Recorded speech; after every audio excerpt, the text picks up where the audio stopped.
Sir, আমার নাম হামিদুর। ছোটবেলা থেকে আমার মা নাই, আর একটু যখন বড় হয় আমার বাবাও মারা যায়। তখন দেখি আমার পালার মতো কেউ নাই। তখন আমি একটি হোটেলে কামলা হিসেবে কাম করি, আর আমি প্রতিদিনই চা বিক্রি করতাম। একদিন আমি রাস্তাতে হাঁটে যেতেছি আর বলতেছি কার চাই লাগবে চাই লাগবে, এগুলা কয়ে কয়ে আমি যাইতাছি। তখনই দুইটা লোক আমারে ডাকতে বলে, এই ছোট ইনুয়া, আমার চা দে। পরে আমি তাদের সামনে আগে যাই। আগে যাওয়ার পরে 2 কাপ চা দেই ওগো দুজনের। তখনই আমি দুজনকে 2টা গিলাস দেই আর আমি চা দিতে শুরু করি। হঠাৎ চাঁদের সময় চাটা বেশি করে পড়ে যায়। পড়ে যাওয়ার সময় আমাকে তারা এমন দুর্ব্যবহার করে যেটা আমি ভাষাতে প্রকাশ করতে পারবো না। আমাকে তারা অনেক গালাগালি করে, অনেক মারপিট করে। কি করব, গরিব না, গরিব বলে তো সবাই মারে না। আমি অনেক কষ্ট পেয়েছিলাম, কিন্তু কি করব, করার মতো কিচ্ছু ছিল না। আমি ছোট বলে তারা আমাকে অনেক মারতো। আমি যেখানে যেতাম ওখানে আমাকে মারতো। আমারে কেউ ভালোবাসতো না। আর আমি যদি একটু ছোট মোটো দোষ করতাম সেটাও তাদের কাছে অনেক বড় হয়ে যেত। কারণ আমি ছোট না, আমার জাত ছোট, আমার মা বাবা নাই, আমাকে কেউ ভালোবাসতো না, আমাকে সবাই তাড়িয়ে দিত। কি করব, এই জীবনে আমার মতো অসুখী আর কেউ ছিল না। তখন আমি কেঁদে কেঁদে হোটেলের দিকে যাই।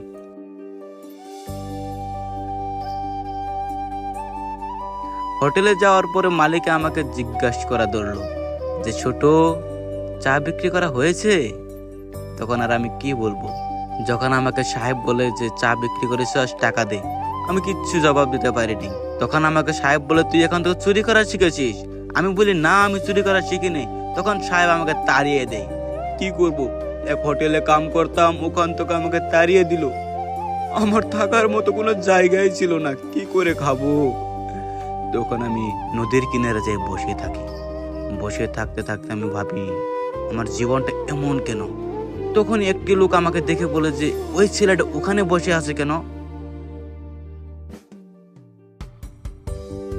তখন ওই লোকটি আমার কাছে আসে। কাছে এসে আমাকে বলে যে, আরে বাবু, তোমার কি হয়েছে? আমি উত্তর দিই না। তখন চায়ের দিকে চেপে লেগে একটা লোক। যখন জিজ্ঞেস করলাম, সব কথা তাকে বললাম যে আমার লগে এমন এমন ঘটনা হয়েছে। তখন সেই লোকটা আমাকে 500 টাকা দেয়, যে এই টাকা নাও, এই টাকা দিয়ে তুমি নতুন করে নিজে চা ব্যবসা শুরু করো। পরে আমি টাকাটা নিয়ে ভাবতে থাকি যে মানুষটাকে তো আমি চিনি না, সে আমাকে এত বড় সহায় করলো, যা করে আল্লাহ ভালোই করে। তো তখন আমি টাকাটা গুনতে থাকি। 12 বছর পর আমার চার হোটেলটি অনেক বড় হয়ে যায়। আর আমি চার দোকান করার সাথে সাথে আমি পড়াশোনা বজায় রাখতাম। তখন আমি ভাবতে থাকি যে আজকে তো আমার ইন্টারভিউ আছে, আইডলের সিঙ্গারের ইন্টারভিউ দিতে লাগবে, তো আমার এখন যাইতে লাগবে।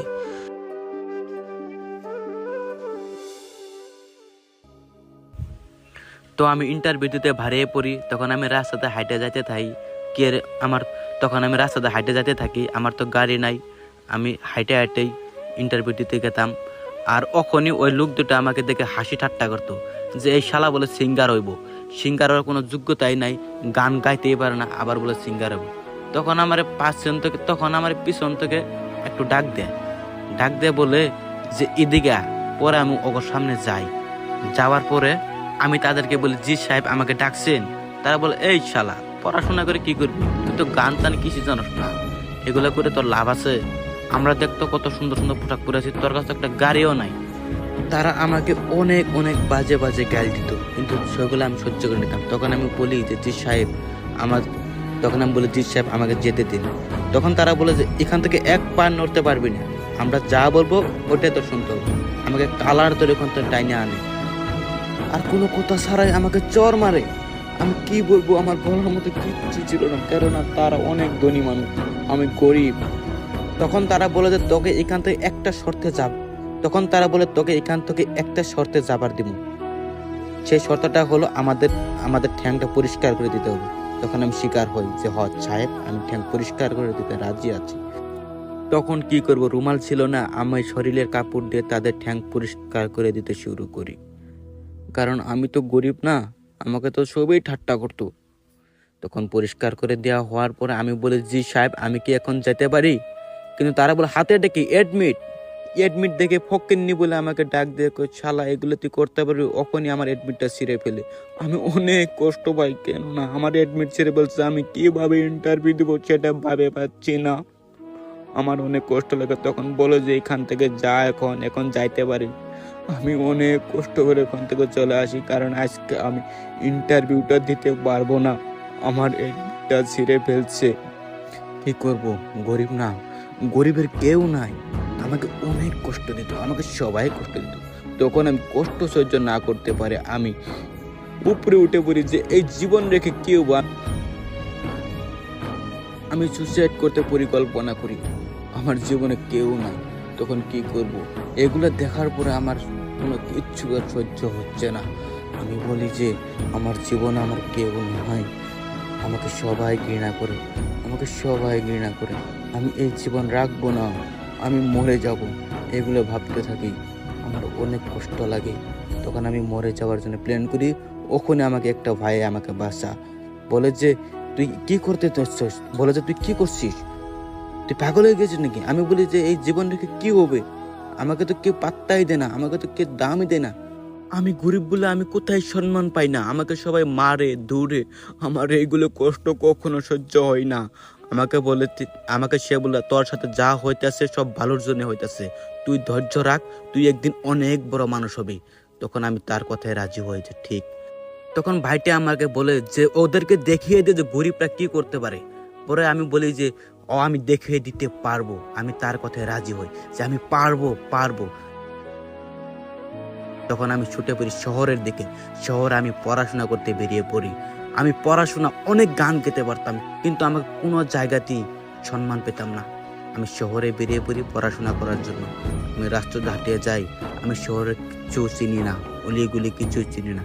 পরের দিন আমি আমার রুমের থেকে বাইরে বেরিয়ে আমি পড়াশোনা করতে শুরু করি, ঘরে পড়ি, আমি রাস্তা দিয়ে হাঁটতে যাইতে পড়ি।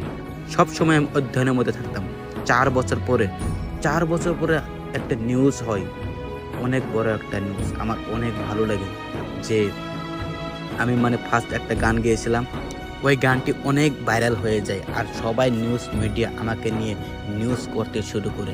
আমার অনেক ভালো লাগতো, আমার প্রাউড ফিল হইতো। আমি খুব গর্ব করতাম যে আজকে আমি একটা মানুষের মতো মানুষ হতে পারছি। আজকে আমি তাদেরকে দেখা দিতে পারবো যে গরিবরা অনেক কিছু করতে পারে। আমার অনেক ভালো লাগতো। আমাকে নিয়ে নিউজ হচ্ছে, মিডিয়া আসছে, আমাকে সবাই কোশ্চেন করছে, এত বড় সিঙ্গার কিভাবে হলো তুমি। আমার অনেক ভালো লাগতো।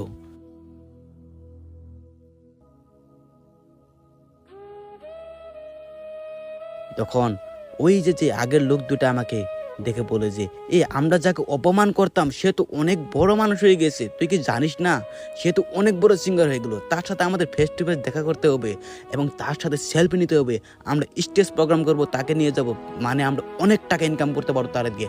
তো চলুক না আমরা তার সাথে দেখা করি, দেখা করলে তো অনেক আমরা এগোতে পারবো।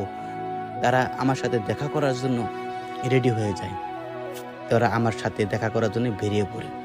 কিন্তু আমি তো অনেক বড় হয়ে গেছি না, আমি রাস্তাঘাটে অনেক আমার মান মর্যাদা বেড়ে ওঠে। তখন আমি গাড়ির থেকে একদম প্রাউড ফিল করে আমি লাহে লাহে নামতে শুরু করি। আমার অনেক ভালো লাগতো। তখন আমি গাড়ির থেকে এক পা বের করে রাস্তা দিয়ে লাহে লাহে হাইটে যেতে শুরু করি। আমার অফিসে যেতে লাগবে, ওখানে আমি গানগুলো রিপেয়ারিং করি। তখন আমি রাস্তাতে হাঁটে যে আমার অনেক ভালো লাগতো। আমার যেন আজকে একটা নতুন দিন, কেমন কেমন যে লাগছে, আমাকে খুব ভালো লাগছে। তো আমি রাস্তা দিয়ে লাহালে হাঁটে যাচ্ছি। তো আমার গেটের সামনে ওই পূর্বের লোক দুটা খাড়ে থাকে আর আমাকে দেখে চমক খেয়ে যায়। তারা বলে হামিদুর তো অনেক বড় হয়ে গেছে, তার পোশাক আচরণ সব তো পরিবর্তন পেয়ে গেলাম। তখন তারা দেখে আমাকে চমৎকার খেয়েছে, এত বড় সিঙ্গার হয়ে গেছে সেটা আমি ভাবিই নেই। ও তখন আমি বলি আমি অনেক বড় সিঙ্গার হয়ে গেছি, তোরা কি ভেবেছিস যে গরিব কি গরিবই থাকে? গরিবরাও অনেক কিছু করতে পারে।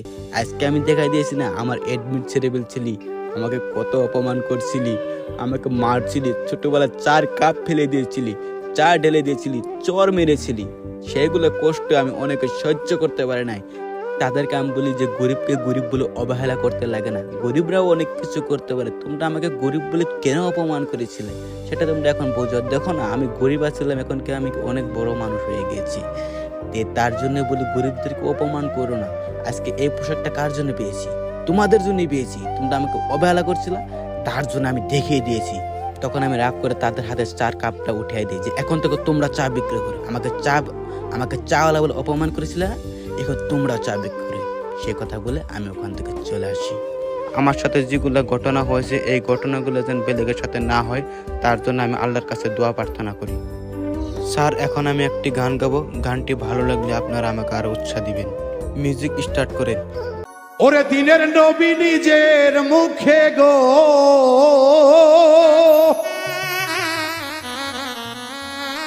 আমার দয়াল নবী নিজের মুখে করিয়াছেন ঘোষণা, ওই কাবার চাইতে বড় কাবা তোমার বাবা মা। সন্তানেরা কেন বোঝো না, কাবার চাইতে বড় কাবা তোমার বাবা মা।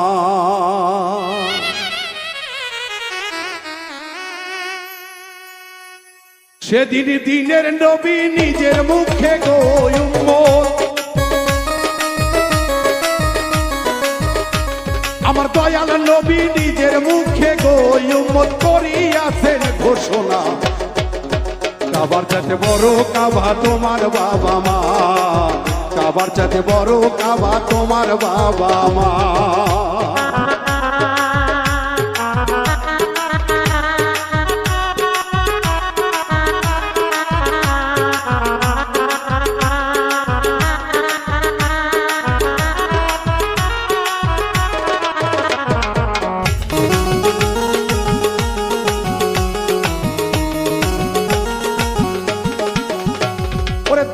মাসো 10 দিন মায়ে রাখিল দূরে, নিজে না খাইয়া মায়ে খাওয়াইল তোমারে।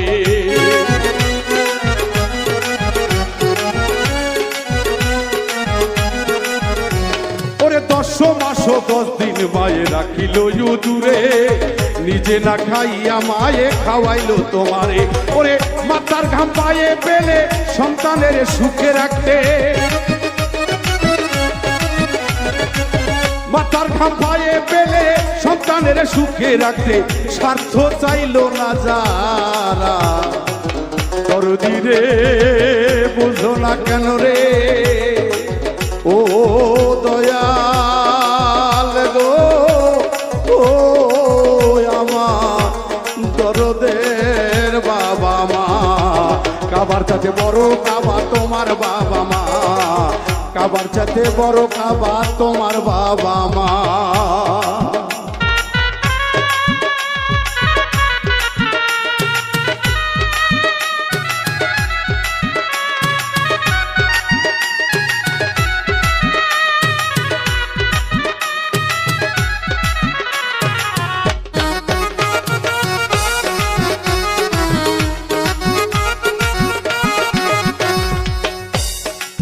বাবা মা চাই না বাড়ি চাই না রে সন্তান সোনার গহনা,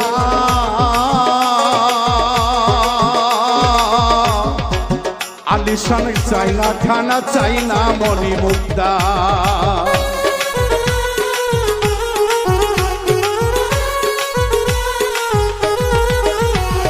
মা বাবা চাই না বাড়ি চাই না গহনা, আলিশান চাই না খানা চাই না মণি মুক্তা। তারা পাইলে একটু ভালোবাসা কইরা থাকবে সিরা তেনা, তারা পাইলে ভবে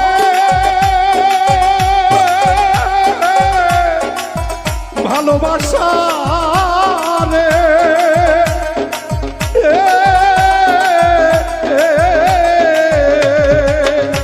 তারা পাইলে একটু ভালোবাসা কইরা থাকবে ছিরা কেনা, সন্তান কেন বোঝে না। কাবার চাইতে বড় কাবা তোমার বাবা মা রে, কাবার চাইতে বড় কাবা তোমার বাবা মা।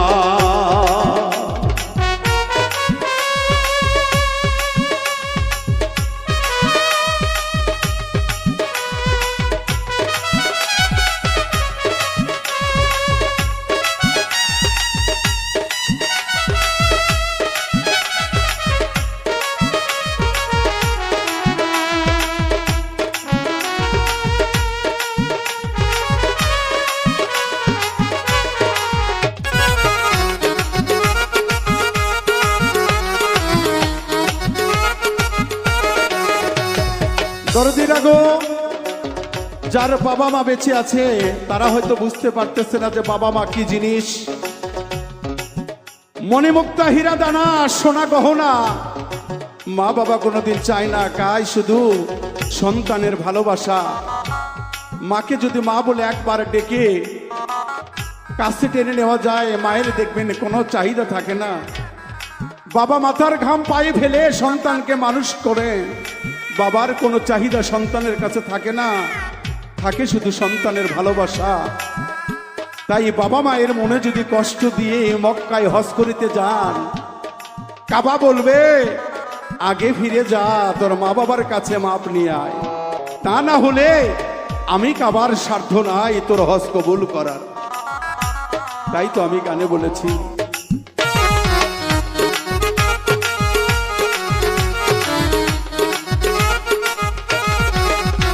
ওরে দয়াল নবীর মুখের বাণী বিফলে যায় না, জ্ঞান থাকিতে বাবা মাকে কষ্ট দিও না।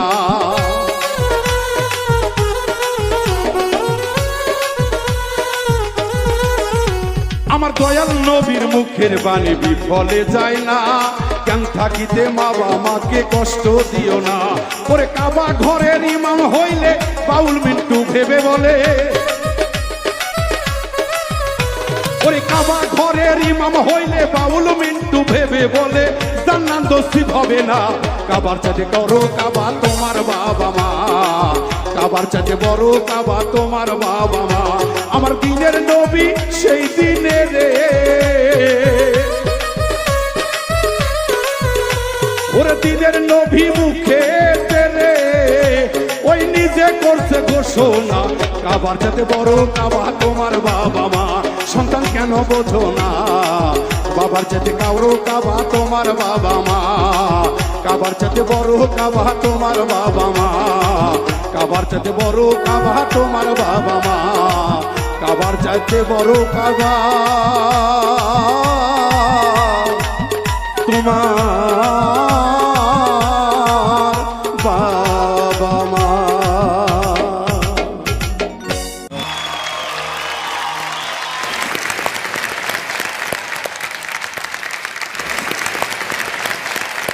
में हर वो कठिनाई सुनाई दी जिसने आपको ताकत दी है।